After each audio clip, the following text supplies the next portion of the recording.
The rain at Sterling Hall did not fall. It descended with the heavy, rhythmic finality of a gavel.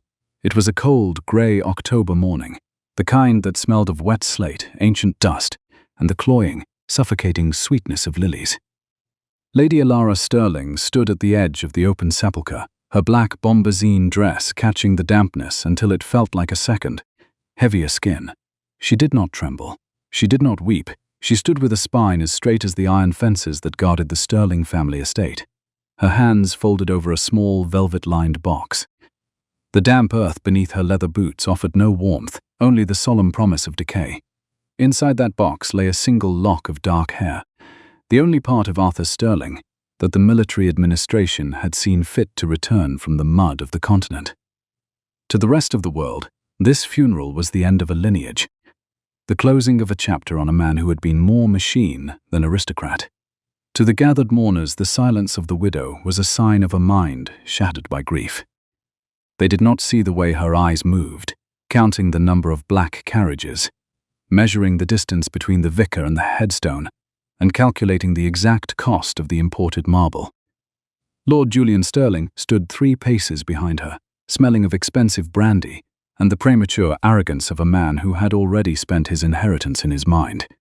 He was the Duke's younger brother, a man of soft hands and loud debts, who viewed the family's manufacturing enterprise not as a legacy of industrial genius, but as a chest of gold to be pried open to settle his mounting gambling obligations in London.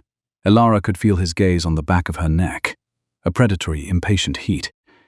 He was waiting for the final clod of earth to hit the wood, so he could ask for the keys to the library. He believed that with Arthur Sterling gone, the stewardship of the fortune would fall to him. For what could a woman of 24 know of insolvency, steam engines, or the intricate mechanics of international trade? He saw a widow in mourning.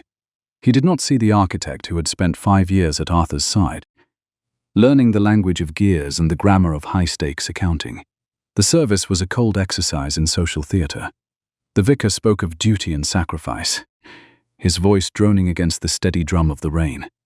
Elara watched a small beetle struggle against a blade of grass near the grave's edge. She found herself focusing on the insect's movement, a miniature clockwork of survival in a world of damp decay. It was a matter of logistics, she told herself. The mourning period would last a year. The creditors would arrive soon, likely led by Inspector Percival Thorne and his Department of Oversight.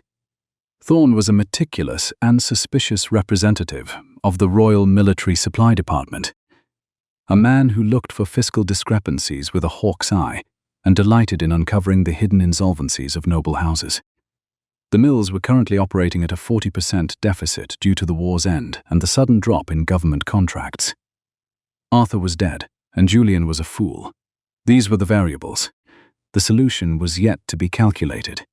When the final prayer was uttered, Elara reached into her reticule and pulled out a single coin, pressing it into the hand of the gravedigger with a grip that was surprisingly firm. She did not look at the grave one last time. She turned, her movements precise and economical, and walked toward the waiting carriage. "Elara, my dear."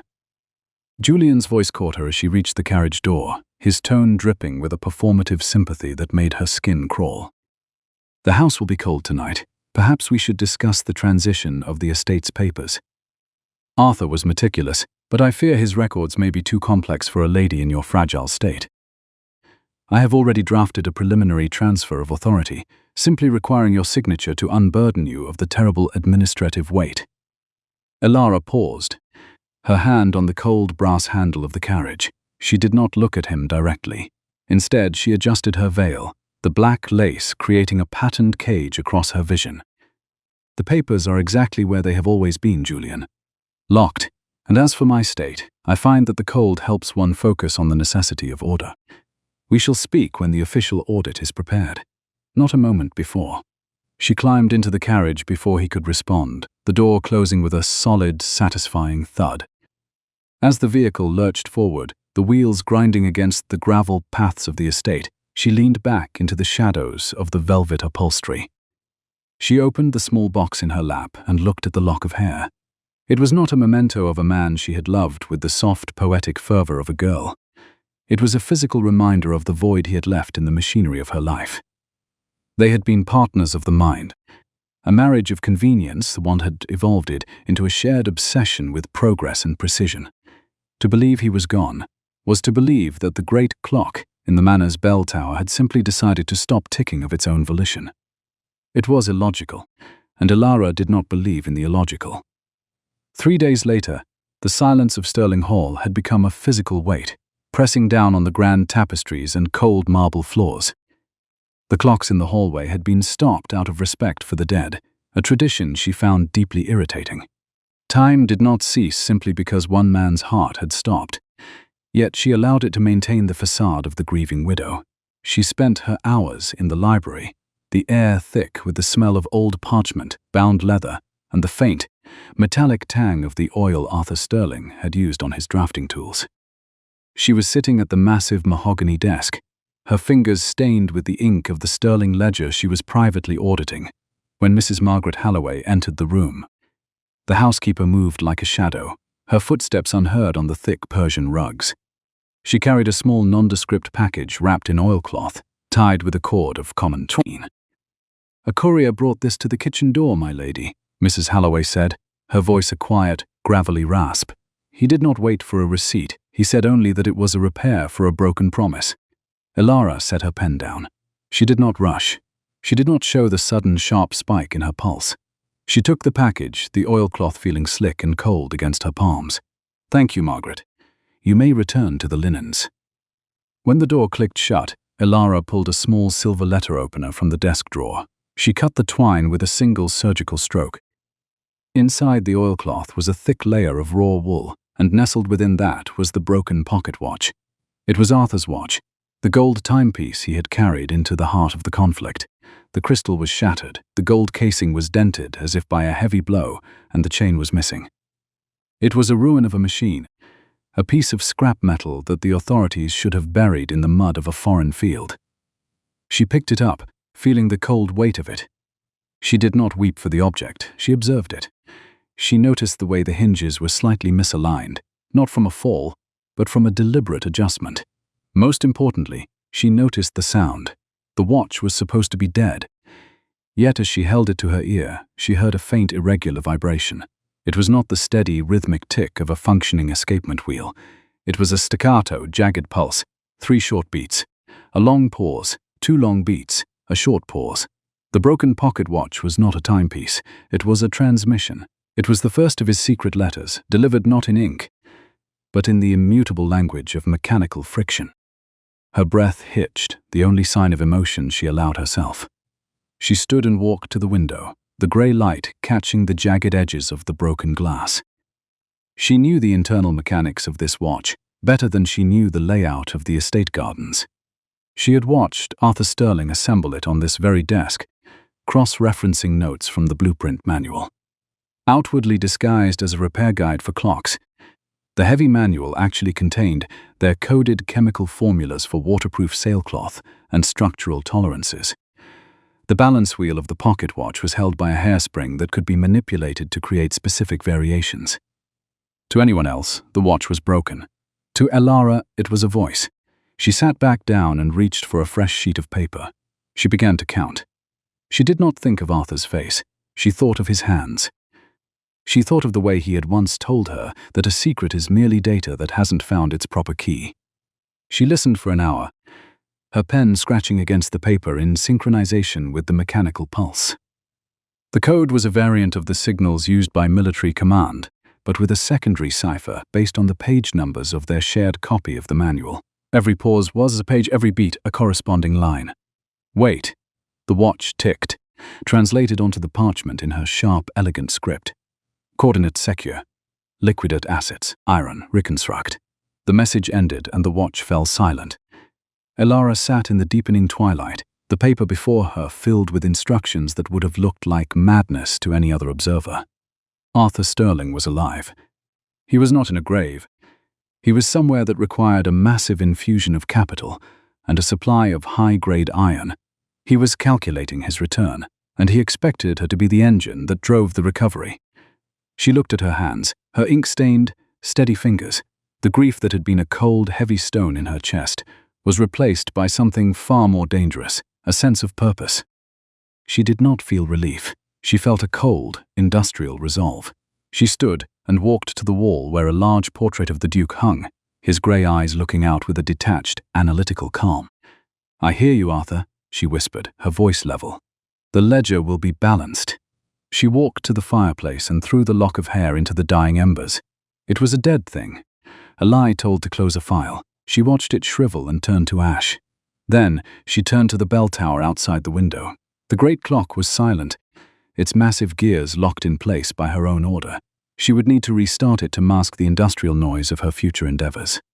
But not yet. First, she would need to transform the grief of the widow into the strategy of the steward. She would need to move Julian off the board, secure the mills, and find a way to buy enough scrap iron to build a monument that was actually a fortress. She would also need an ally. Tomorrow she would send for Sergeant Thomas Miller. He was a veteran who had served faithfully under Arthur, a man fiercely loyal to the code of the clock. Miller would oversee the secret production, enforcing a strict military discipline that the gossiping aristocracy could never penetrate. He would ask no questions about the origins of the funding, and he would ensure the iron arrived without drawing Thorne's ever-watchful gaze. She spent the remainder of the night in the main industrial building, where the atmosphere was thick with the scent of lanolin and the sepulchral chill of idle iron. The mill had become a cathedral of shadows, the looms standing like skeletal sentinels in the gloom, their shuttles paralyzed by the sudden cessation of the war effort. Without the thunder of the steam engines, the silence was absolute, a heavy, pressurized void that felt as though the very walls were exhaling the dust of the past century. To the townspeople, she was merely an eccentric widow visiting the site of her husband's pride, wandering aimlessly among the dormant machines. In her own mind, Elara was a commander surveying a silent battlefield, calculating the cost of mobilization. She moved through the factory floor, her lantern casting long, grotesque shadows that danced across the rusted frames of the machinery. The silence was not empty, it was filled with the ghostly tension of a stalled machine. She touched the cold, greasy iron of a loom, her mind visualizing the diagrams Arthur had sent in the watch's mechanical pulse. The retooling would be expensive, and it would need to be hidden under the guise of a grand memorial project. She would tell the world she was building a monument to Arthur's soul, an orrery of the heavens, a structure so massive it would require tons of iron and the labor of 100 men. Julian would think it the whim of a madwoman, a costly and foolish monument to a dead husband. Inspector Percival Thorne would see it as a harmless folly of a grieving heart, distracting him from the discrepancies in the Sterling ledger. Only Elara would know that the iron was for munitions, and the project was a mask for a factory that would fund a duke's return from the dead. She closed the mill doors, the heavy iron bolt sliding home, with a sound like a finalized contract. The first entry in the new accounting era was written in her mind. Arthur Sterling was a debt to be collected, and she was the only one who knew the true value of the interest. The Duke of Sterling had died at war, the world believed. But Elara was about to show them that a legacy is not inherited. It is built, one gear, one coin, and one secret at a time. Calculated by the relentless swinging of the pendulum, her clandestine method of endurance had finally begun. 3 days after the funeral brought no sun, only a sharpening of the wind that rattled the high, arched windows of Sterling Hall. Lady Elara Sterling sat in the small octagonal breakfast room, the silver service laid out with clinical precision. She did not touch the scorched toast. She did not pour the tea. She sat with her back to the fire, her hands resting flat on the mahogany table, feeling the subtle vibration of a house waiting for a colder purpose. The broken pocket watch sat before her, its shattered crystal catching the grey light like a dead eye. Within the gold casing, a deliberate, uneven pulse thrummed against her fingertips, a rhythmic half-dant that defied the standard ticking of a clock. It was not a mechanical failure, it was a signature, a sequence of Morse code that her mind had already decoded into 5 sharp commands. Wait, coordinate secure, liquidate assets, iron reconstruct. The Duke had sent more than a memento. He had sent a blueprint for his own resurrection. Now, the transition from mourning to mobilization required a different kind of tool. She rang the bell for Mrs. Halloway. When the housekeeper appeared, Lady Elara Sterling did not look up from the watch. "Margaret," Have Sergeant Miller brought to the library in 1 hour. He is to enter through the servants' gate and carry his tool chest. If anyone asks, he is here to inspect the hinges of the great doors for the winter season." "The sergeant, Lady Elara?" Mrs. Halloway asked, her eyebrows twitching with a rare flicker of curiosity. "He has not been to the hall since the Duke departed for the coast."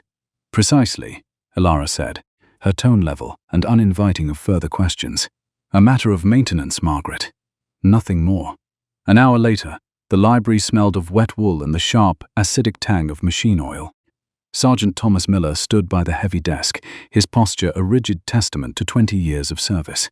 He was a man of iron and silence, his face weathered by the winds of the peninsula, and his hands scarred by the machines he had once helped Arthur Sterling design. He did not offer condolences. He did not look at the black crepe hanging from the mantel. He looked at the woman who sat behind the Duke's desk, her fingers resting on a set of clockwork diagrams extracted from the false back of the blueprint manual. The manual, bound in weathered leather, did not contain recipes for social graces. It contained the chemical formulas for waterproof sailcloth and the technical specifications for high-pressure iron casting. "The Duke said you were the one to trust if the clock ever stopped." "Miller," Elara began, her voice carrying the quiet authority of a commander who had already weighed the costs. She spread the diagrams across the mahogany surface. To a casual observer, they were plans for a celestial clock, a grandiose mechanical cosmos with rotating brass spheres. But Miller's eyes, trained in the logic of mechanics, saw the truth beneath the aesthetics. "These aren't just gears, Lady Elara," Miller whispered, his voice a low growl of recognition. "The tolerances on these shafts, the pitch of the teeth, this is for high-pressure casting. It's for munitions, the heavy sort." "It is for a monument, Sergeant," Elara corrected him, her eyes locking onto his with chilling clarity. "The public will see a widow's tribute, a massive iron orrery that will dominate the courtyard of the estate's factories. It will justify the purchase of tons of pig iron and the recruitment of men who know how to keep their mouths shut.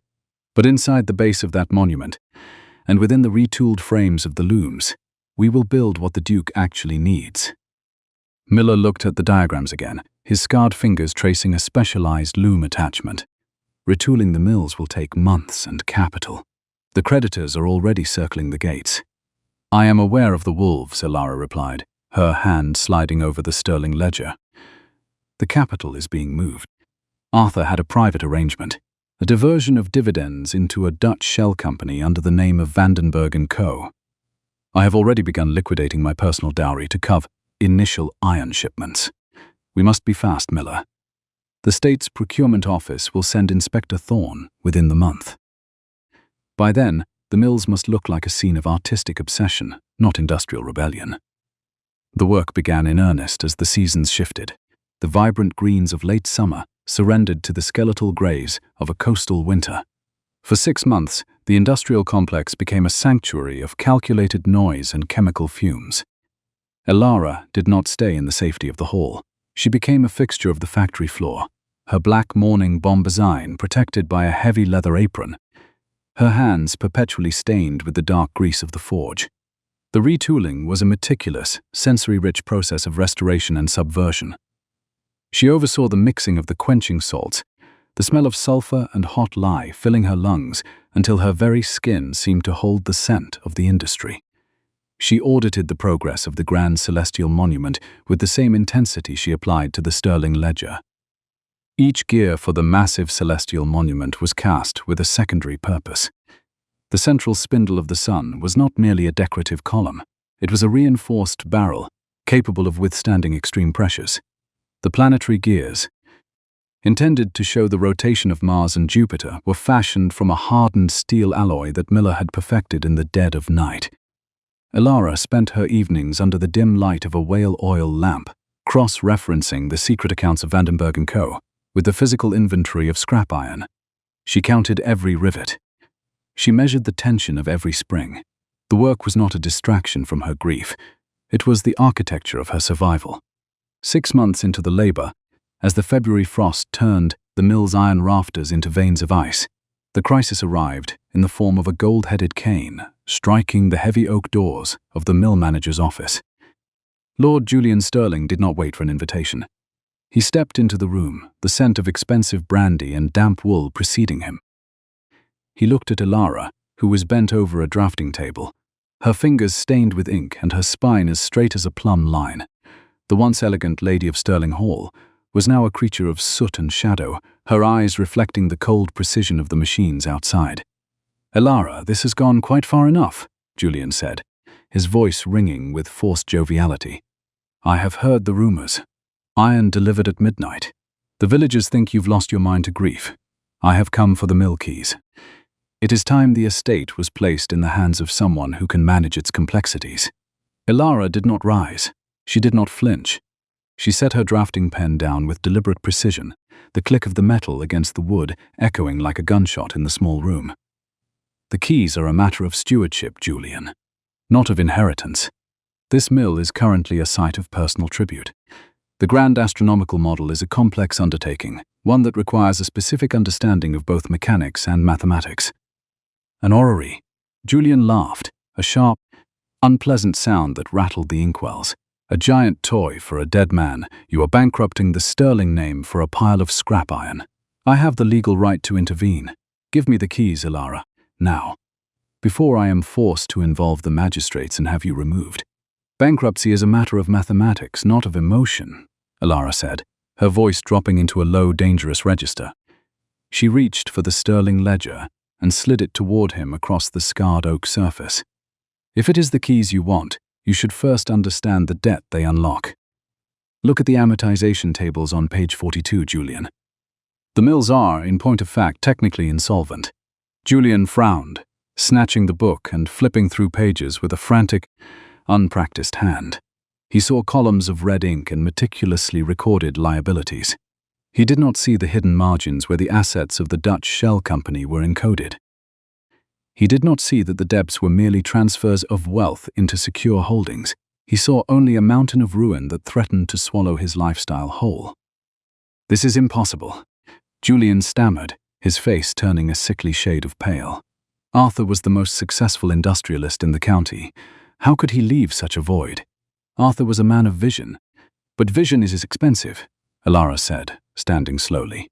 She walked toward him until she was only a foot away, the smell of machine oil on her breath. "I am the only one standing between this estate and a total foreclosure by the government inspectors. If you take the keys, you take the debts. You take the lawsuits and the public humiliation of the Sterling name being auctioned off in a London courtroom." She leaned in, her voice a cold whisper that cut through the sound of the rain against the glass. "Are you prepared to pay for the iron, Julian? Or would you rather I continue to manage this fragile state of affairs until the monument is complete and the estate can be stabilized?" Julian looked at the ledger, then at the heavy iron ring of keys on the table. He saw a trap. He saw a woman he thought was a burden, transformed into a shield for his own financial skin. He did not know the bankruptcy was a facade, crafted using Arthur's secret dividends to buy time and privacy. He thought he was escaping a sinking ship. He did not realize he was being cast off from the only vessel being reinforced for the coming storm. "Very well," Julian said, his arrogance replaced by sweating anxiety. He shoved the ledger back toward her, as if it were cursed. "You have 1 year to finish this monument. But if the creditors come to my door in London, Elara, I will not hesitate to sign the papers for your committal. A woman who spends her nights in a cold mill with grease on her face is a woman who has clearly lost her senses." He turned and fled the room, the sound of his carriage wheels fading quickly into the freezing rain. Elara stood in the silence he left behind, her heart untroubled. She did not celebrate, she did not sigh, with relief. She picked up the iron ring and held it tight, the cold metal biting into her palm. The mill keys were not merely pieces of iron. They were a weapon, a kingdom, a contract. She walked it out onto the factory floor where Miller was waiting. "He is gone, Sergeant. For now." "He looked like he'd seen a ghost, Lady Elara," Miller noted, his eyes scanning the shadows of the mill. "He saw the truth of the ledger, Miller. Or rather, the truth I chose to show him," Elara replied. She looked up at the skeletal frame of the orrery rising in the center of the room. It was a massive structure of iron and brass, its purpose still hidden from the world. "But the wolves are still coming. Inspector Thorne will not be as easily frightened by red ink as my brother-in-law. We must prepare the great clock." She walked toward the housing of the clock mechanism, where the gears rose silent and cold. A new letter had arrived that morning, hidden within a sheet of music for a requiem. It was not a message of love, but a set of navigational coordinates and a timing sequence. Arthur needed a signal, a light and a sound that would guide a ghost ship through the coastal blockades during the winter storms. "We must calibrate the strike of the bell," Elara said, her eyes fixed on the dark, heavy shape of the mechanism. Not for a funeral, but for a return. Dictated by the unforgiving cadence of the pendulum, every sound we make from this moment on must be a calculation. She reached out and touched the cold metal of the massive timepiece, her ink-stained fingers leaving a mark on the dark surface. It was an unspoken, solitary discipline of endurance. She was no longer just the widow of a duke. She was the architect of his resurrection. The ledger was in balance, and the first gears of the reckoning had finally begun to turn. She closed her hand around the mill keys, the metal biting into her palm, a physical reminder that her dignity was not a gift. It was a structure she had built herself, stone by stone, secret by secret. The Duke was coming home, and she would be ready to audit his soul. By the second week of March, Sterling Hall had ceased to be a home and had become a metronome. Lady Elara Sterling did not attend the local assemblies. She did not receive visitors from the neighboring estates.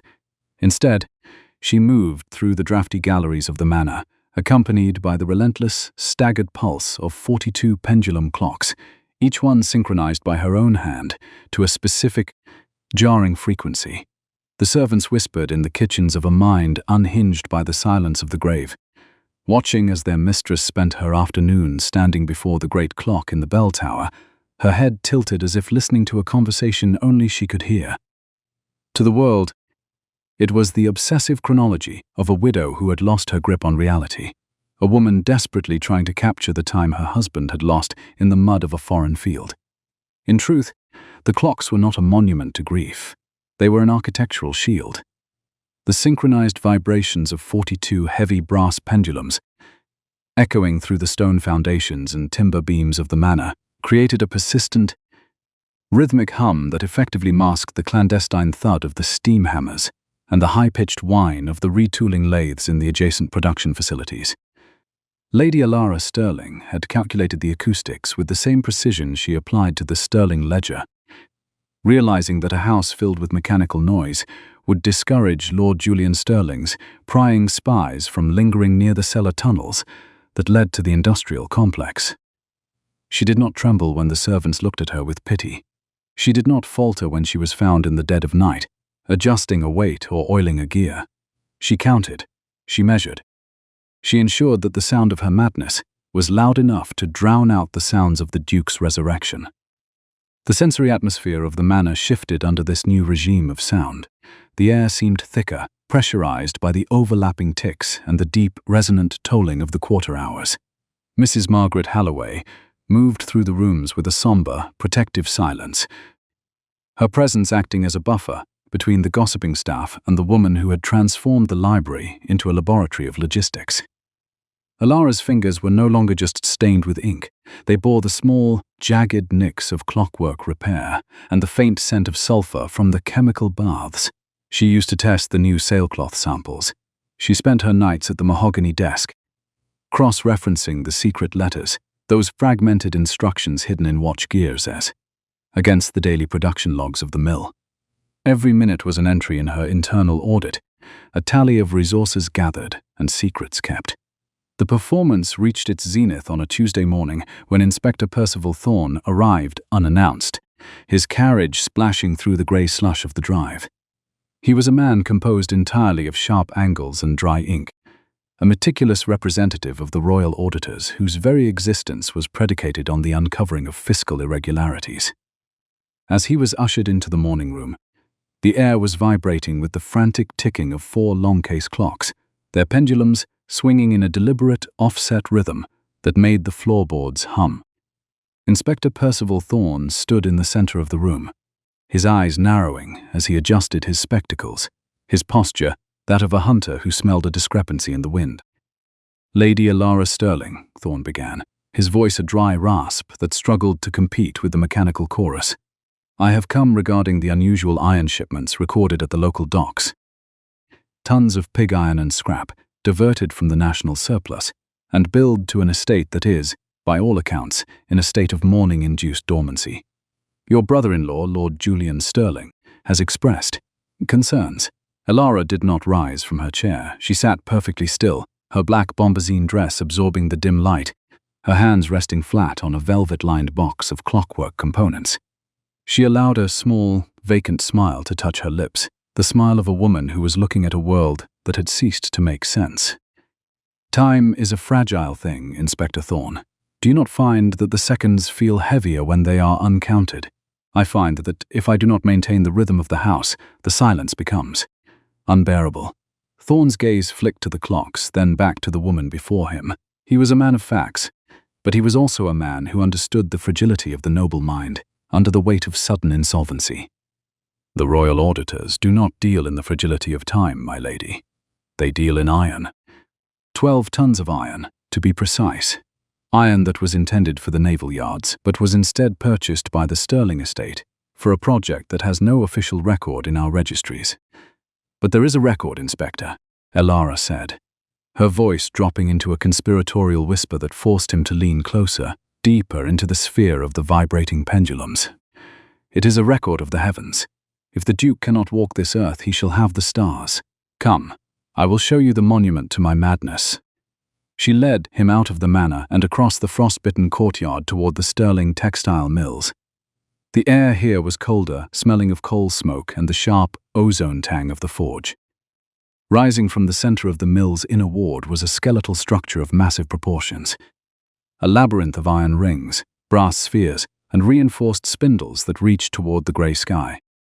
This was the orrery of the heavens, a celestial monument so vast it seemed to dwarf the surrounding factory chimneys. To Inspector Percival Thorne, it was a grotesque, expensive folly. To Lady Elara Sterling, it was the most successful lie she had ever told. Thorne walked around the base of the structure, his boots crunching on the discarded iron shavings. He reached out and touched a reinforced gear, his brow furrowing as he felt the unusual density of the metal. This is high-grade steel alloy, Lady Elara, far beyond what is required for a decorative monument. And these spindles, they look remarkably like the housings for heavy machinery. They are the axes of the planets, Inspector, Elara replied, her voice steady and instructional, as if she were explaining a nursery rhyme to a child. The weight is necessary to withstand the winds of the coast. Do you not see? Saturn requires a reinforced base to keep its rings from shattering during the winter storms. Every ounce of iron you see here is accounted for in the project's blueprints. My husband believed that the movements of the planets were the ultimate clockwork. I am simply completing the audit of the sky. She watched him closely, her mind calculating the millisecond delay in his response. Inspector Percival Thorne was suspicious, but he was also overwhelmed by the sheer impractical scale of the endeavor. He saw a widow spending a fortune on a useless mechanical toy, a woman whose grief had manifested it as an obsession with celestial mechanics. He did not see that the axes of the planets were precision-turned components for signaling devices, nor did he realize that the planetary gears were prototypes for high-pressure engines. It is a vast expenditure of resources for a singular purpose, Thorne noted, his voice reflecting a mix of professional disapproval and a strange, grudging respect for the audacity of the folly. Lord Julian Sterling believes you are liquidating the family's liquid assets to fund this machine. The capital is my own, Inspector. My dowry and the private dividends from Vandenberg & Co. Lady Elara Sterling lied with the fluid ease of a woman who had mastered the subtext of the ledger. She stepped closer to him, her eyes reflecting the cold grey of the iron. If the auditors wish to seize a widow's memorial, let them do so. But know that the Sterling name still carries weight in London.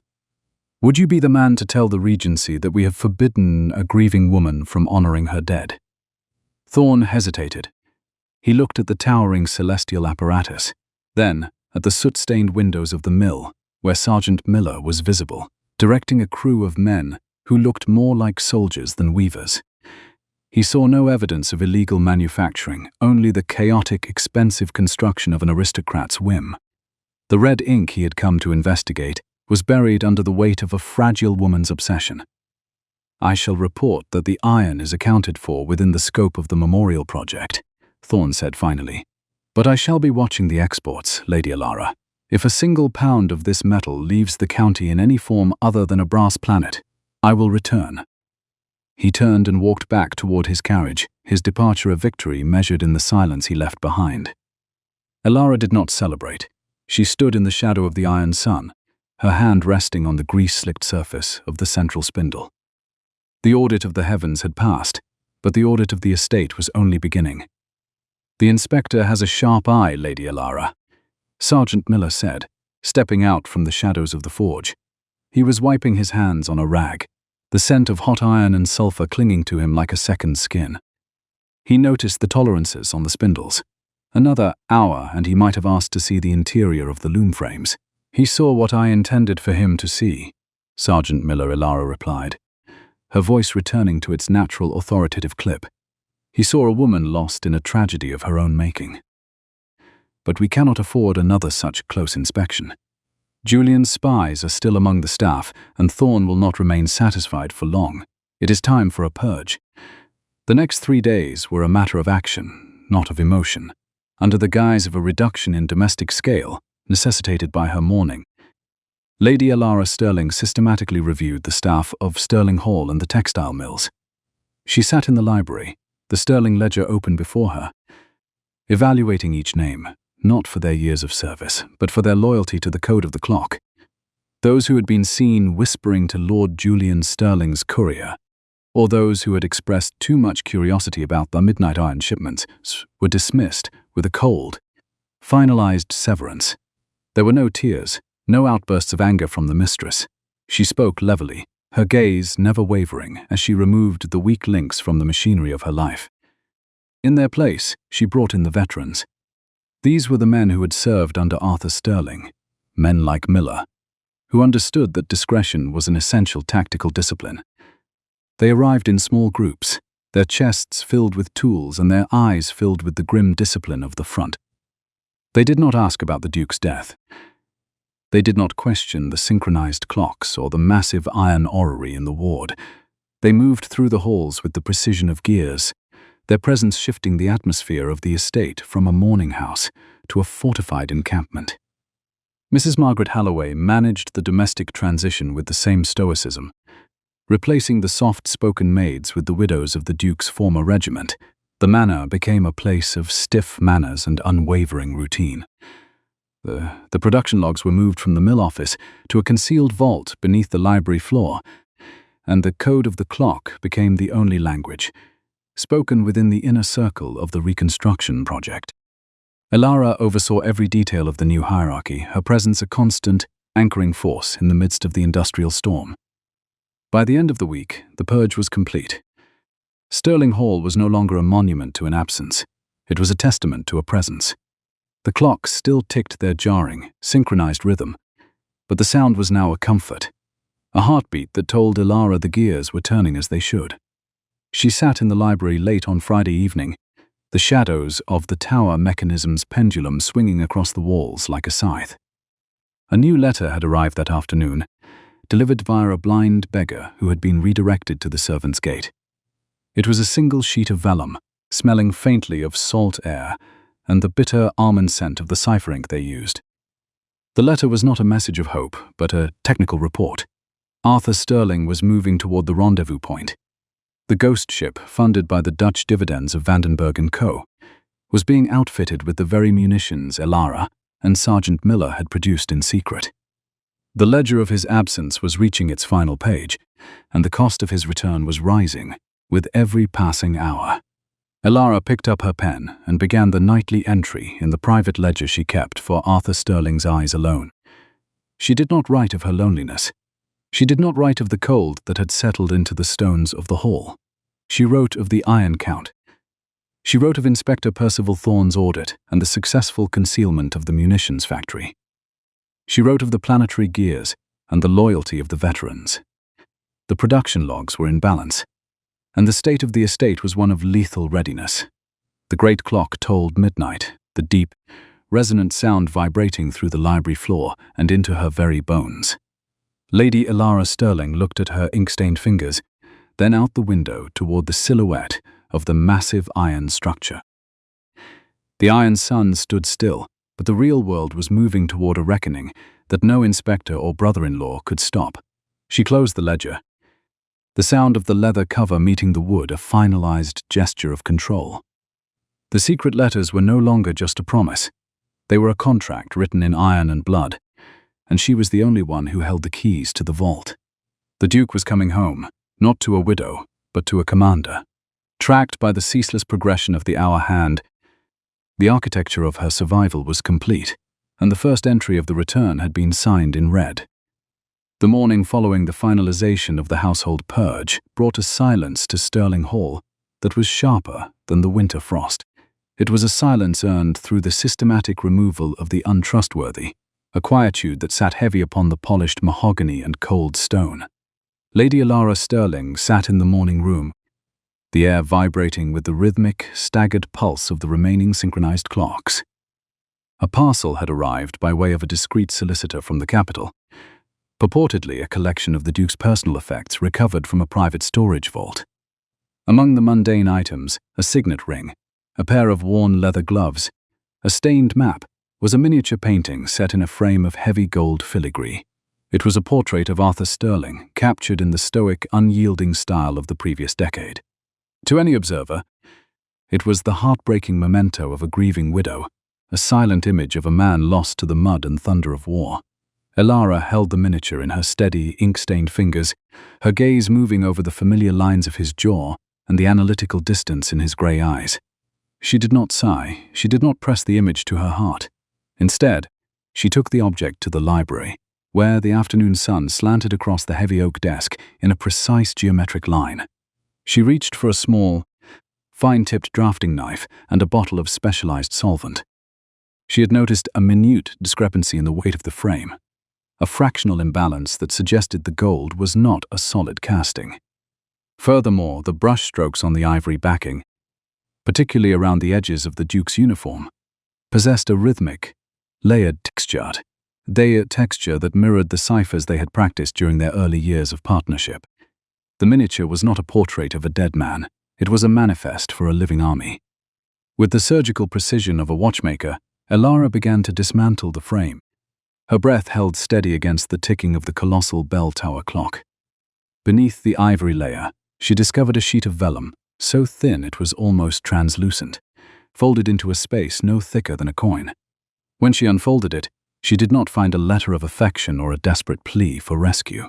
She found a map of the coastline, marked with the exact coordinates of the rendezvous point, accompanied by a comprehensive inventory of the supplies Arthur Sterling expected to find waiting for him. He required heavy waterproof sailcloth, specialized ironwork from the hidden forge beneath the Grand Iron Planetarium, and tons of high-grade anthracite coal. She laid the manifest beside the Sterling ledger, her eyes moving between the Duke's demands and the reality of her production logs. The numbers were in balance. She had anticipated his requirements with an accuracy that was almost mathematical, a result of 2 years of stewardship that had transformed the failing textile mills into a fortress of industrial defiance. Mrs. Margaret Halloway entered the room, her footsteps muffled by the thick rugs. She placed a tray of tea on the edge of the desk, her gaze lingering for a moment on the dismantled miniature. She did not ask for an explanation. She simply adjusted the wick of the lamp, ensuring the light fell clearly across the coordinates. "The wind is shifting toward the east, my lady," Mrs. Halloway noted, her voice a quiet, rhythmic rasp. "The fishermen in the village say a storm is brewing, the kind that brings the tide high enough to cover the sandbar at the mouth of the bay. The tide is a variable we have already calculated." "Margaret," Elara replied, her pen scratching across the vellum as she made the final adjustments to the delivery schedule. "We require 3 more days of silence. Sergeant Miller must begin the transport of the crates to the hidden cove tonight. Every movement must be synchronized with the tolling of the bells." The calculated peace of the manor was shattered the following afternoon by the arrival of Lord Julian Sterling. He did not come with the arrogance of an heir, but with the frantic, sweating desperation of a man whose debts had finally outpaced his lies. He burst into the library, where Elara was auditing the coal expenditures, his clothes smelling of cheap gin and the stale dampness of a traveller's coach. He carried a heavy wax-sealed document, a debt claim against the Duke's life insurance and the Sterling estate, a final predatory attempt to foreclose on the manufacturing properties. Before the orrery of the heavens could be completed, he meant to act.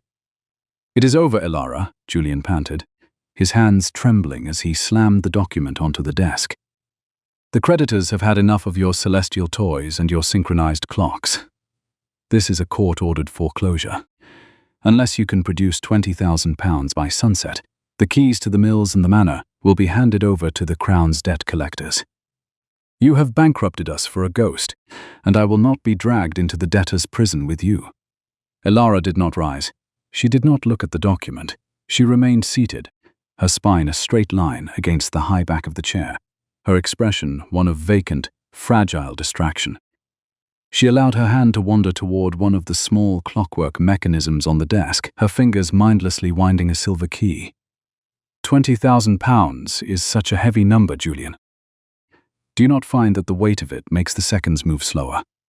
I was just counting the vibrations of the pendulum. If the rhythm is lost, the house will fall. Stop this madness." Julian screamed, his face turning a mottled purple. "I am signing the papers for your committal. You are a widow who has lost her senses, and I am the only one left to salvage what remains of the Sterling name. The mill will be sold for scrap iron, and this house will be cleared of your ticking machines." He reached for the document, intent on forcing her signature, but Elara's movements were suddenly terrifyingly precise. She stood, her black bombazine dress rustling like the wings of a crow, and moved toward the hearth where a high, hot fire was burning to ward off the coastal damp. As she passed the desk, her sleeve caught the edge of the inkwell, spilling a dark, spreading stain across the debt claim. Before Julian could react, she reached for the document as if to save it, her hand slipping as she stumbled toward the fire. The paper vanished into the heart of the embers, the wax seal melting into a pool of red liquid before the parchment shriveled into a blackened husk. "Oh, Julian," Elara whispered, her voice a masterpiece of artificial distress. "The time. It has burned away. Now we shall have to wait for a new copy from the city. I fear the solicitors will be quite delayed by the coming storm. Perhaps 3 days, or 4. It is a matter of administrative friction, I'm afraid." Julian stood frozen, his eyes wide as he watched his final leverage turn to ash. He saw the fragility in her eyes, but for the first time he also saw the cold structural iron beneath the surface. He realized he had been outmaneuvered not by a madwoman, but by a commander who used madness as a camouflage. Before he could speak, the library doors were opened by Sergeant Miller and 2 other veterans, their presence a silent, armored wall behind the mistress. "Lord Sterling was just departing for the village, Miller," Elara said, her voice returning to its level authoritative tone. "He is concerned about the weather. Please ensure he has a fast horse and that the gates are locked behind him. We cannot have the household disturbed while the clocks are being synchronized for the storm." Julian fled, the sound of his departure swallowed by the rising wind. Elara stood by the hearth, her gaze fixed on the glowing coals. She did not feel triumph. She felt only the grim satisfaction of a task completed within the allotted time. The false foreclosure had been neutralized, and the final 72 hours of the Duke's absence had been secured. The storm arrived on the 3rd night with a violence that shook the foundations of Sterling Hall. In the primary factory floor, the atmosphere was pressurized, the smell of hot iron and damp wool thick in the air. Elara stood on the loading platform, her leather apron buckled tight over her morning dress, her lantern casting a steady, amber light across the rows of sailcloth crates. Sergeant Miller and his men moved with military efficiency, loading the final shipments into the wagons that would transport them to the hidden cove under the cover of the gale. The sound of the mill's heavy iron doors groaning open was lost beneath the thunder, but the shift in the air was unmistakable. A man entered the ward, his figure a dark silhouette against the white spray of the storm. He did not come with a retinue. He did not call out a name. He moved with a heavy, purposeful gait, his boots grinding against the iron shavings on the floor. He was covered in the grit of the sea, his heavy greatcoat soaked through, and his face weathered by 2 years of shadows and calculation. Arthur Sterling, the Duke of Sterling, did not go to the manor to find his widow. He did not seek a warm hearth or a soft bed. He walked straight to the center of the mill, his grey eyes scanning the factory floor with the clinical intensity of an auditor. He stopped before the first row of sailcloth crates, his hand reaching out to touch the heavy waterproofed fabric. He felt the tension of the weave, his fingers moving over the reinforced seams with a familiarity that bypassed sentiment. Elara stepped down from the platform, her lantern illuminating the space between them. She did not run to him. She did not weep or cry out in relief. She stood 5 paces away, her spine straight and her hands folded at her waist. The sailcloth is at the required tension, Arthur. 5,000 yards, treated with the Armand cipher resin. The munitions are in the secondary hold, 300 crates, tested for high-pressure tolerances. The Duke turned to look at her, his expression unreadable beneath the salt and grime of his journey. He did not ask how she had survived. He looked at her ink-stained fingers, then at the massive, skeletal frame of the towering astrological model rising behind her in the shadows. "The loom springs," Arthur said, his voice a low, gravelly rasp that carried the weight of the sea. "Did you reinforce the carriage bolts as the diagrams instructed?" "I tripled the reinforcement," Elara replied, her voice as level as his own. "And I retooled the central spindles to act as the signaling hub for the coastal approach. The signal was sent at midnight. The ghost ship is anchored in the lee of the sandbar." Arthur Sterling nodded once, a finalized gesture of acknowledgement. He walked toward her, the smell of salt and cold iron radiating from his clothes. He did not take her hand in a gesture of affection. He took the production log she held out to him. He spent the next hour in the cold, storm-lashed mill, auditing the crates and checking the tension of the new loom springs. He was a man who lived in the language of gears and the grammar of logistics, and he found that his estate had been not merely maintained, but militarized. Morning brought a grey, exhausted light to the library of Sterling Hall. Arthur Sterling sat at the mahogany desk, his presence filling the room with a heavy, authoritative gravity. Before him lay the Sterling ledger, the private record of the 2 years he had been declared dead.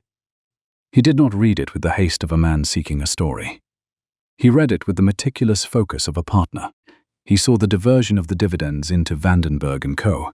He saw the liquidation of the dowry to fund the initial iron shipments. Most importantly, he saw the final balance. Lady Elara Sterling had not merely saved the estate from insolvency.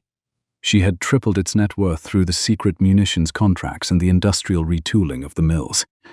Elara stood by the window, watching the sun rise over the colossal iron solar system.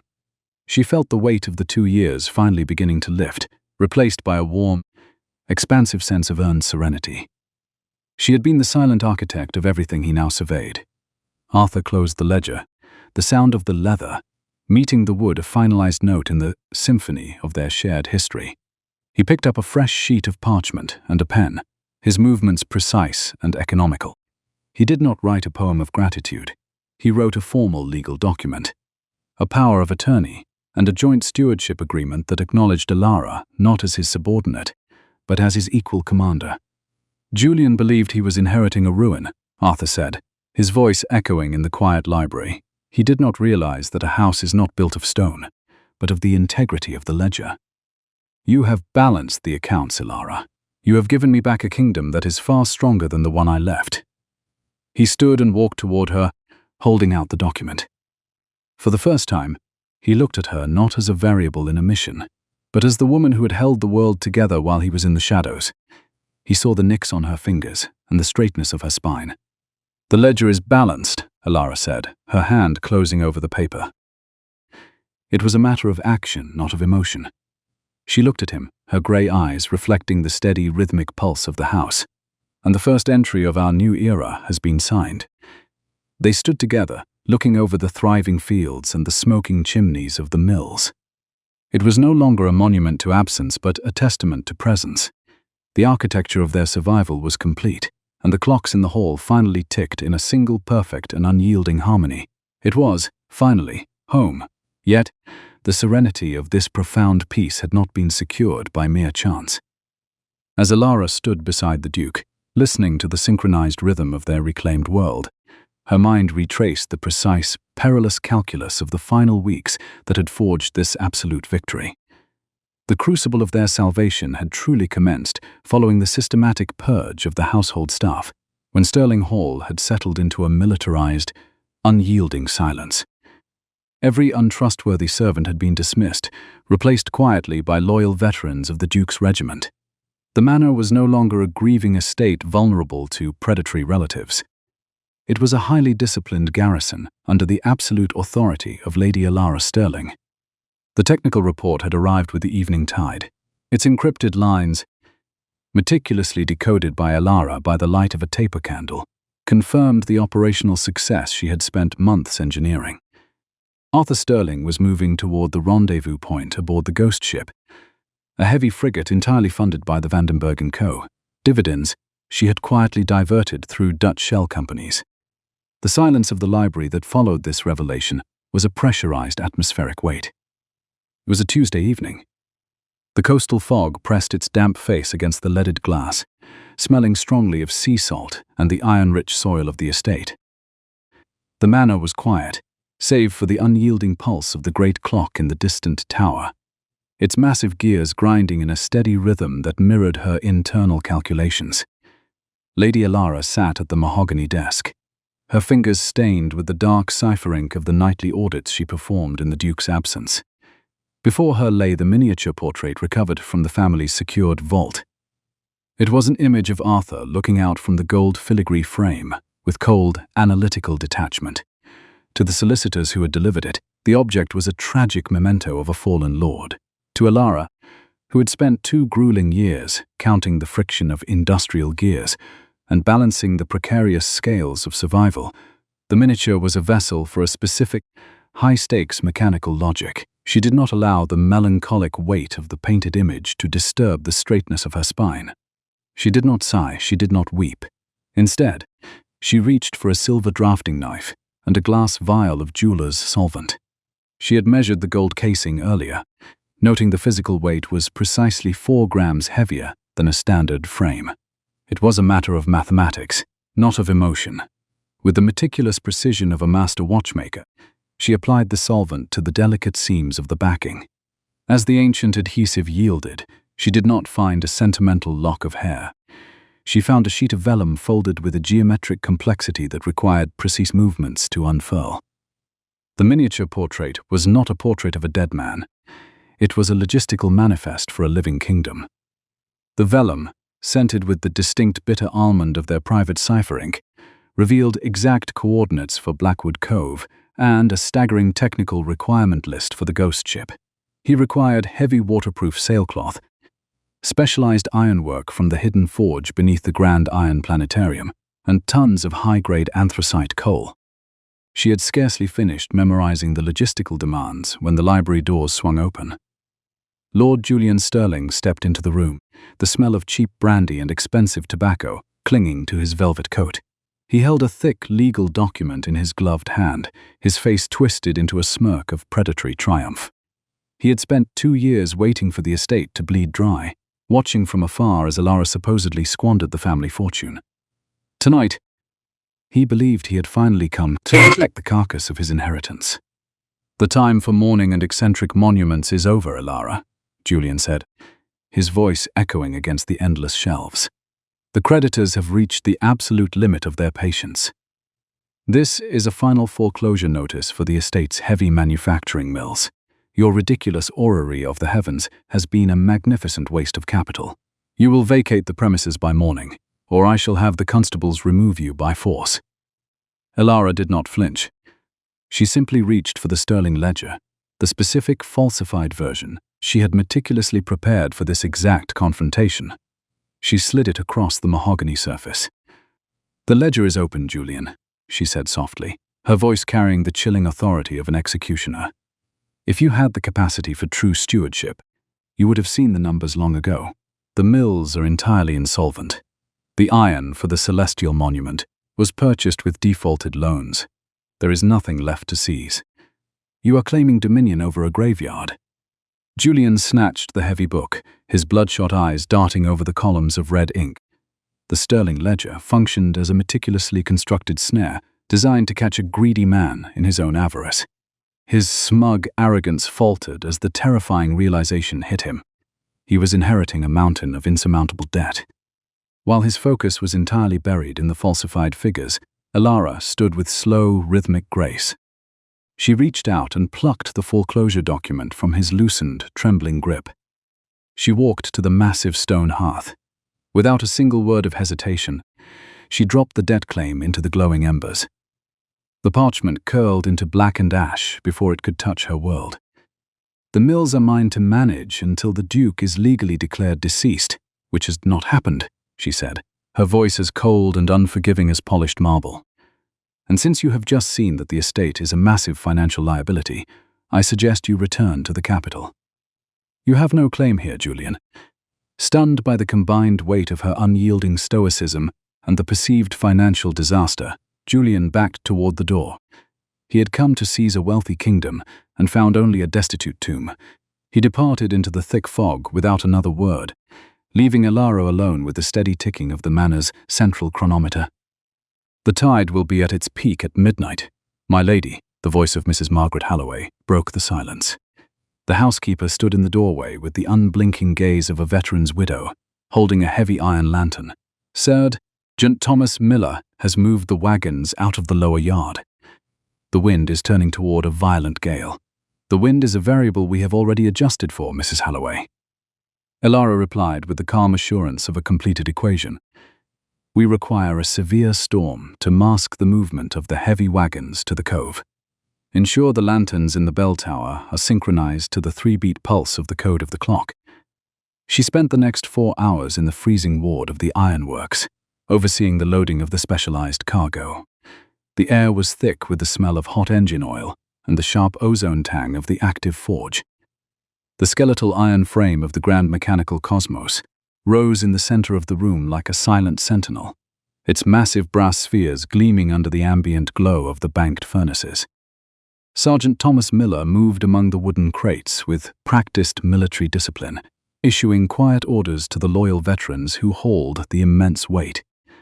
Elara walked the lines of production, checking the tension of every securing rope and the complex weave of every yard of sailcloth. Her presence was an anchoring force amidst the industrial noise, a silent general, ensuring her supply lines were flawless before deployment. The storm arrived with a sudden violence that shook the heavy iron rafters of the mill. Elara stood on the elevated loading platform, her thick leather apron buckled securely over her dark mourning clothes, her lantern casting a steady amber light against the horizontal rain. She watched the final wagon depart into the white wall of the storm, its iron-rimmed wheels churning the coastal mud. The shift in the atmosphere was not heralded by a sound, but by a distinct change in the pressure of the room. The massive iron doors groaned open against the gale, admitting a freezing blast of sea spray and the imposing silhouette of a man. He moved with a purposeful, rhythmic gait, his heavy boots striking the stone floor with a commanding weight. He walked directly into the center of the active mill, his heavy military greatcoat soaked completely through with rain and salt. Arthur Sterling did not seek the warmth of the manor hearth. He bypassed the comforts of home entirely and walked straight to the secured cargo crates, his winter-gray eyes scanning the factory floor with clinical intensity. He stopped before a massive retooled loom.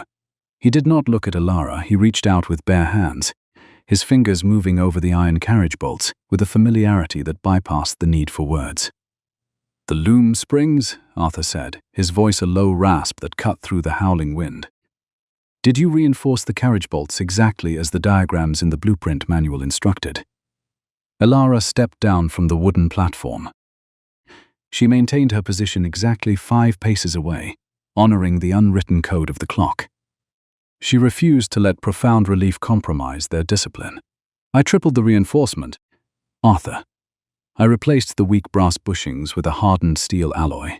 The tension is calibrated to maximum resistance, capable of withstanding the most punishing coastal gales."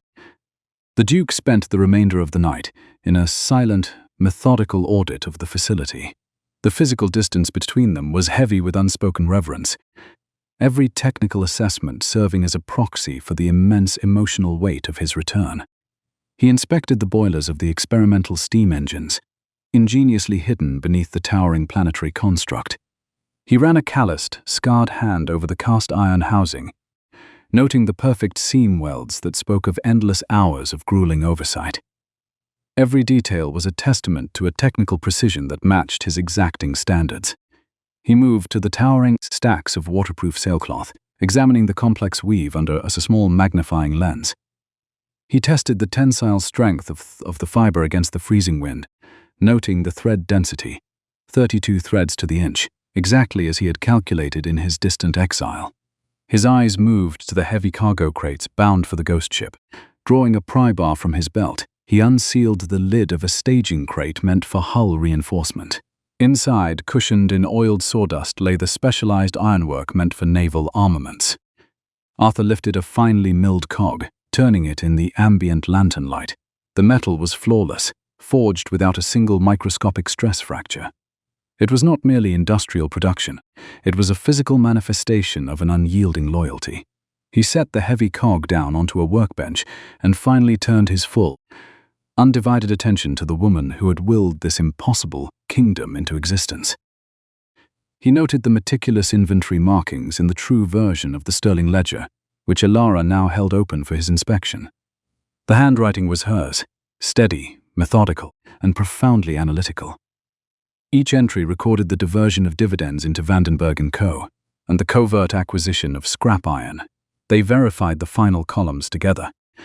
Their heads bowed over the dense accounting figures while the coastal storm raged against the heavy glass windows above. The physical proximity was electric, a sudden invasion of warmth in a world that had been defined by cold calculations, yet it remained strictly anchored in intellectual mutual respect. They confirmed that the estate's net worth had effectively tripled under her stewardship, a monumental financial victory achieved entirely in the shadows. Arthur's gaze drifted upward to the grand structure of the orrery of the heavens. The polished brass spheres were not mere astronomical ornaments. They were functional governors for the high-pressure steam valves. It was a masterpiece of industrial camouflage, hiding an empire in plain sight.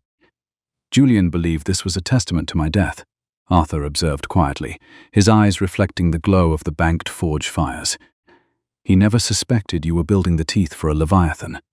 He looked at the ledger and saw only the ruin he wished to find. A tomb requires a body, Arthur, Elara replied, her voice remaining as unyielding as the steel bushings he had just inspected. And since the ledger did not show a mathematical deficit in your heartbeat, I chose to invest in your return instead. I have managed the estate exactly as a commander manages a critical supply line. There was absolutely no room for the luxury of despair. He looked at her then with the profound, heavy respect of a man who had finally met his equal in logistics and survival. He saw the permanent ink stains on her fingers, the rigid straightness of her posture, and the physical marks of her intense labor. The small burn scar on her wrist from the forge. She had not just protected his family name, she had refined it in fire. She had seized control of a ruined estate and forged it into an unstoppable powerhouse of industry. The signaling hub, Arthur noted, gesturing toward the high windows where the synchronized lanterns of the bell tower were still pulsing their rhythmic code. You use the rhythmic ticking of the grand tower clock to transmit the coordinates. A brilliant, calculated use of the house's architecture. The coordinates are completely secure, she confirmed, closing the ledger with a solid thud. The ghost ship is anchored safely, awaiting the manifest and the heavy wagons Miller has hidden in the cove. The ledger of your absence is in perfect balance, Arthur. Every ounce of iron and every single yard of cloth is fully accounted for. Arthur nodded, a deeply resonant gesture of absolute acknowledgement. He understood then that true power was the meticulous restoration of a legacy, through the sheer integrity of relentless work. The Duke had returned not to rescue a mourning widow, but to audit the soul of a brilliant commander who had already won the war in his name. Stepping closer to the desk, he placed a freshly drafted document over the closed ledger. It was the Joint Stewardship Agreement, a legally binding contract that officially recognized Elara as his absolute equal and co-steward of the entire Sterling Empire. He withdrew a silver pen, signing his name with the decisive finality she had just recalled, before offering her the silver pen to seal their union of power. Lady Elara Sterling reached out and took the silver pen from his hand, her fingers brushing against his calloused skin with the cold, electric shock of a completed circuit. The pen was not merely a writing instrument. It was a scepter, a needle, a contract. She felt the heavy, polished weight of the silver in her palm, a physical manifestation of the 2 years she had spent grasping at the shadows of his ghost. She did not hesitate. She did not allow the sudden surge of expansive warmth in her chest to disturb the surgical focus of her mind. She bent over the joint stewardship agreement, the parchment smelling of expensive vellum and the lingering salt of the storm, and signed her name with a sharp, rhythmic finality that echoed the ticking of the great clock. The ink was dark, thick, and permanent, a finalized entry in the covert struggle to endure they had practiced across a continent. Arthur Sterling stood in the flickering lantern light of the mill manager's office, his grey eyes watching her with a profound, unyielding respect. He did not attempt to reclaim the pen. He did not suggest that the administrative burden was now his alone to carry. He recognized then that the woman standing before him was no longer the ward of his household or the plain widow of his memory. She was the architect of his resurrection, a commander of industry who had held the line against insolvency and social ruin with the same cold precision he had used on the battlefield.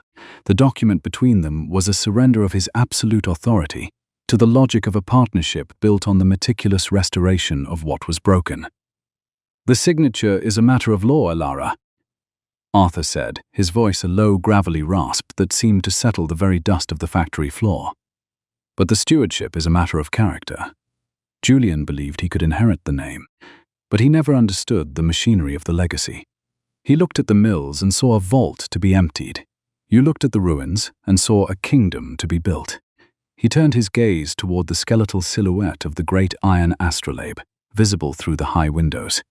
The storm was receding, leaving a thin, exhausted light that caught the brass spheres of the celestial monument. To the world, it was the madness of a grieving widow. To Arthur, it was a masterpiece of tactical camouflage, the teeth of his return hidden in the gears of her mourning. The signaling hub, Arthur noted, his hand moving to the window pane, tracing the line of the bell tower. The synchronization of the clocks was not merely to mask the noise of the forge. It was to provide the exact timing sequence for the naval approach. "Miller told me how you measured the frequency of the strike. You turned the entire manor into a metronome for my escape. I found that the silence was a variable I could not control, Arthur," Elara replied, her voice returning to its natural authoritative clip as she carefully blotted the signature. "If the house was a metronome, I could ensure the seconds were accounted for. It was a matter of logistics, not of emotion." They walked together from the mill towards Sterling Hall, the dawn, air sharp and smelling of wet slate and ozone. The manor rose before them in the grey light, no longer a sanctuary of shadow but a fortress of order. As they crossed the threshold, the air was vibrating with the relentless, overlapping pulses of the synchronized clocks. Arthur paused in the grand hallway, listening to the cacophony of ticks and tocks that had convinced his brother he was dealing with a mind unhinged by grief. He looked at the 42 pendulum clocks, their brass weights swinging in a deliberate harmony that made the stones of the hall hum with mechanical life. He saw the technical beauty in the deception. The rhythmic pressure of the house served to discourage any prying spy from lingering, creating a sphere of privacy that a simple lock could never provide. "It is a silent, private art of survival," Arthur whispered. "You have lived within a heartbeat of your own creation for 2 years." "I lived within the logic of the letters, Arthur," Elara said, leading him toward the library, where the morning sun was beginning to touch the heavy oak shelves. "Every manual you sent, every gear in the pocket watch was a command. I simply followed the diagrams. The reconstruction of the estate was the only logical response to the news of your death." They sat in the library, the atmosphere thick with the scent of beeswax and old parchment. Elara placed the sterling ledger on the desk alongside the decoded manifest from the miniature portrait. She began the final audit of the return, her ink-stained fingers moving over the columns of figures with a speed and accuracy that Arthur watched with silent wonder. She detailed the liquidation of her dowry, the covert acquisition of the scrap iron, and the specific dividends diverted from Vandenberg & Co. to fund the secret munitions factory. She spoke of the legal loop she had used to trap Julian and the technical reveals used to baffle Inspector Percival Thorne. "The net worth of the estate has tripled," Elara said, her voice steady and clinical. "The production logs are in balance. The ghost ship is fully provisioned. The command of the legacy is secure. There are no outstanding debts that cannot be settled by the munitions contracts we have already fulfilled for the Board of Ordnance. You have tripled the fortune, while the world believed you were a destitute widow," Arthur said, a rare, faint smile touching his salt-weathered face. "Julian will find his debts in London quite inescapable once the solicitors realize the Sterling name no longer protects him. He fled a graveyard of his own imagining, never realizing the gold was hidden in the dirt he refused to touch." The final reckoning arrived 3 hours later in the form of Inspector Percival Thorne. The auditor's carriage arrived with a sharp, disciplined rattle. Thorne entered the library with his spectacles adjusted for the uncovering of a final discrepancy, his posture that of a hunter who believed the prey was finally cornered. He stopped dead in the center of the Persian rug. His gaze flicked from the black-clad widow sitting at the desk to the imposing, salt-grimed man standing by the window. Thorne's dry face underwent a series of rapid, involuntary shifts, from professional suspicion to profound shock. "Duke Sterling," Thorne stammered, his voice a dry rasp that failed to find its usual authoritative register. "The Board of Ordnance. We were told you were lost in the mud of the peninsula." "The department deals in probabilities, Inspector Thorne," Arthur said, his voice carrying the heavy, resonant gravity of a man who had returned from the grave. "My wife deals in certainties. She believed that a death without a ledger of proof was merely an administrative error. She has spent the last 2 years correcting that error through the industrial restoration of this estate."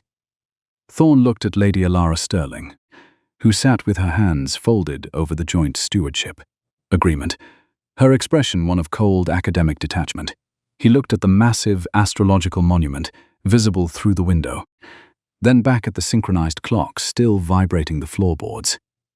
The folly he had dismissed as the whim of a madwoman was suddenly revealed as a monument of industrial defiance, a factory that had funded a duke's resurrection under the very nose of the auditors. "The iron shipments, Inspector," Elara said, her tone level and instructional. "They were for the orrery, as I stated. The fact that the orrery also functioned as the signaling hub and the prototype for the munitions forge was a matter of technical efficiency. Every pound of metal is accounted for in the final audit. Would you care to review the production logs now that the owner is present to verify them?" Thorne looked at the ledger, then at the Duke, and finally at the woman who had outmaneuvered him with a lie built of iron and celestial mechanics. He saw the logic of the trap.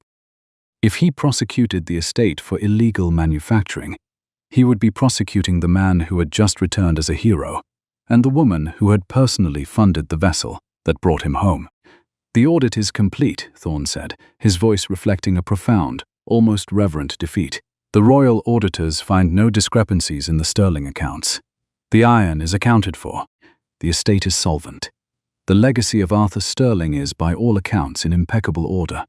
He bowed, a gesture of respect he had never offered to the widow, and retreated from the room with a silence that was his final acknowledgement of her competence. Elara did not gloat. She simply blotted the final entry in the Sterling ledger and closed the heavy book. The sound of the leather meeting the wood, a finalized note in the symphony of her stewardship. "He will report to London that the Sterling estate is a model of industrial loyalty," Arthur noted, walking toward her. "And Julian will never dare show his face in this county again.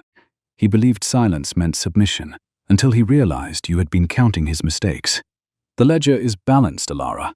Not just in terms of gold, but in terms of justice." He stopped beside her chair, his hand resting on the back of the mahogany seat. He did not speak of love in the soft, poetic language of the ballroom. He looked at the document she had signed, the joint stewardship agreement that formally recognized her as his equal. "I gave you the keys to a house in mourning," Arthur said, his grey eyes reflecting the warm light of the rising sun. "And you gave me back a kingdom of industry. I have audited the soul of this estate, and I find that its true commander was never me. It was always the woman who knew how to find the heartbeat in a broken watch." Lady Elara Sterling stood, her black bombazine dress rustling with a quiet, dignified authority. She walked to the window, watching the smoke rise from the chimneys of the primary textile plants. The air smelled of wood smoke, wet earth, and the faint lingering scent of machine oil. She was no longer invisible. She was the architect of dignity, the silent steward who had transformed a social ruin into a throne of intellectual dominance. She looked at her ink-stained fingers, then at the man who stood beside her as a partner of the mind. The journey from the cold sensory isolation of the widow to the warm serenity of the commander was complete. "The great clock is synchronized, Arthur," she said, her voice steady and rhythmic.